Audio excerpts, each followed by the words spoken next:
ஆனா விஜய் என்ன சொல்கிறாருன்னா, திமுக வழக்கு தொடுத்ததுங்கிற விஷயத்தையும் முற்றிலுமாக மறைத்து விட்டு தமிழ்நாடு அரசு ஏன் வந்து வழக்கு தொடுக்கல, கேரளா அரசு பார்த்தீங்கன்னா வந்து சிஏஏ சட்டத்துக்கு எதிராக, அதில் கூட சிஏஏ சட்டத்துக்கு எதிராக தான் கேரளா கவர்மெண்ட் சுப்ரீம் கோர்ட்டுக்கு போயிருக்கிறத தவிர இந்த வக்பு வாரிய சட்டத்துக்கு எதிராக போகல.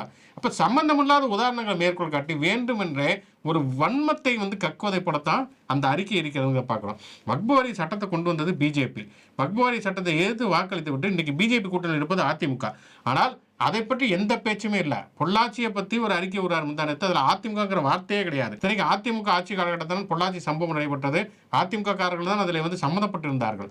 அப்படிப்பட்ட சூழல்ல பொள்ளாச்சியை பற்றி ஒரு அறிக்கை விடுறப்ப அதிமுக பற்றி வந்து அதை வந்து எழுதுறதே இல்லை. அதிமுக பிஜேபியோட வந்து கூட்டணி வச்சா அதை கண்டித்து அறிக்கை விடுறேன்னு சொல்லிட்டு பிஜேபி 2 இடம், அதிமுக 1 இடம், திமுக 7 இடத்துல திட்டி ஒரு அறிக்கை வருது. இப்போ சம்பந்தமே இல்லாமல் வக்பு வாரிய மசோதாவுக்கு அதை கொண்டு வந்த பாஜக, அந்த பாஜக கூட்டணியில் இருந்து கொண்டு வக்பு வாரிய மசோதாவை ஏற்றுக்கொண்டு அந்த கூட்டணி தொடரக்கூட அதிமுக இதை வந்து தொடவே தொடாம தமிழ்நாடு அரசு திமுக வந்து திட்டாருன்னு சொன்னாலே பூனைக்குட்டி வெளியில வந்துருச்சுக்கிற மாதிரி தான் இருக்குது. அப்போ 2 விஷயம் இருக்குது. ஒன்றுன்னா முழுக்க வந்து திமுக எதிர்ப்புங்கிறது மட்டும்தான் தமிழக வெற்றி கழகத்துடைய அரசியல் அப்படிங்கிறது பட்டவர்த்தமாக தெரியுது.